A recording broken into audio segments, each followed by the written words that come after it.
It's the aviary.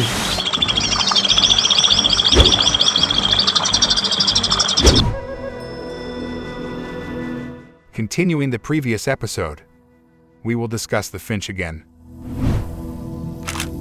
Java Sparrow or Padda Oryzivora. A beautiful bird originally from Indonesia. The birds, also known as the Java finch or Java rice sparrow, are endemic to Indonesia, more precisely on the islands of Java and Bali. However, they have been introduced to various countries worldwide, and they have always been popular as pets. Since the 17th century, the Java sparrow has often appeared as an object of art and painting in Japan. If we go back, records related to the Java sparrow kept in a cage also existed during the Ming Dynasty, which ruled China from 14th to 16th centuries. The Java sparrow is a reluctant bird to interact with humans. However, it is not impossible to bond with them. Many breeders have managed to tame these birds to the extent that they are very close to the humans who care for them. They can also be kept in large cages, although, please keep in mind the Java sparrow cannot live alone without other finches. If they are left to live alone, they will experience depression. Yes, the Java sparrow is a social bird friendly to other birds. In the wild or captivity, they can live in harmony with finches and other birds of even different species. They are used to living and flying in large groups. One group can reach 100 birds. Apart from their nature which likes to flock, one of the reasons they do this is to support and help their group's weaker and slower members. Despite their friendliness, Java sparrows can turn aggressive if they feel threatened, especially the male Java sparrow, although their aggressiveness is rare. And one other unique fact, usually the Java sparrow doesn't get along with the zebra finch. The two species tend to bully each other often. So, if you are interested in keeping and breeding Java sparrows, don't put them in the same cage as the zebra finch. You'll also need to keep at least a pair of Java sparrows, although it's best if you have 2 additional finches to accompany the couple. Their original habitat is in the grasslands and forests, although they don't experience living in rural or urban areas. They are also known as birds that like to visit the rice fields. They are herbivores. They like to eat grass, insects, and fruit. However, their favorite foods are grains and rice. That's why in the past, the Java sparrow was considered a pest that threatened the hard work of farmers. They were often hunted and exterminated. In Indonesia today, they are rarely seen and hard to find, even in agricultural areas naturally, because their conservation status on the IUCN Red List alone has been included in the endangered category. Apart from being seen as a pest, the loss of natural habitat and illegal hunting has contributed to the decline of the wild Java sparrow population. Yes, their popularity as ornamental birds makes the Java sparrow often the target of poachers. The reason is that Java sparrow has a very elegant appearance.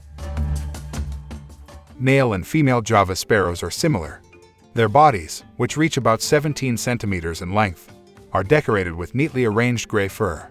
Their heads have 2 contrasting colors, black on the top and white on the cheeks. The beauty is perfect with red eye circles and a large pink beak. Who doesn't be thrilled to see their appearance? However, nowadays, many Java sparrows have undergone color mutations. As a result, many new variations of Java sparrow. Examples include white Java sparrow, red-eye Java sparrow, agate Java sparrow, and cinnamon Java sparrow. These mutations generally occur after the Java sparrow is traded or smuggled in. One theory is that the mutated birds wouldn't survive under normal circumstances. Because, after all, they have been genetically engineered. They are abnormal birds that are sick. Therefore, we don't need to change the appearance of the Java sparrow anymore. Their physique is beautiful without any need for us to modify it again.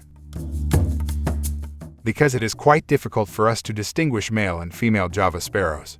One way is to look at their eye circles. Female Java sparrows have paler red eyes than males. The other way is to pay attention to their voices.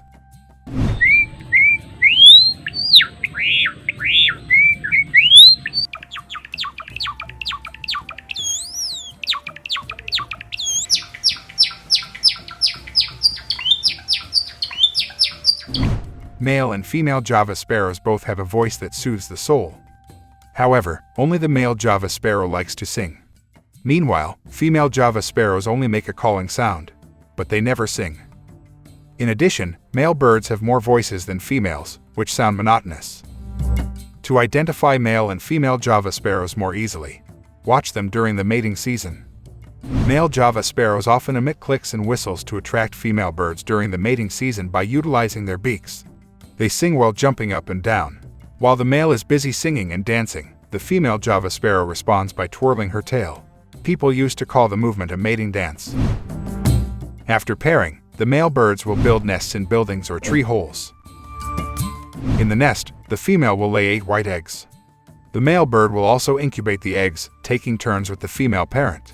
Although, the male is also tasked with guarding and protecting the nest. It took about 2 weeks for the eggs to hatch. After that, the 2 parents will work together again to care for and raise their young. The Java sparrow cubs will finally grow up when they are 1 year old. Java sparrows are known as birds that are loyal to their partners. Until their partner dies, they will don't mate with other birds. Maybe that is one of the reasons why the Java sparrow population is decreasing. They are doesn't birds that can breed at will. In Indonesia, the Java sparrow is no longer seen as a pest. Our government has designated the Java sparrow must protect. However, that alone wouldn't be enough, would it? So, let's together preserve the existence of these birds. Although, if you intend to breed Java sparrows to be released in the wild, you must first check the laws in the country or area where you live. Because several countries or regions prohibit us from releasing these birds in the wild. Some deny the import and ownership of Java sparrows. So, do you guys still want to see the other finches? If so, write your comments, and don't forget to press the like and subscribe buttons. See you in the next episode.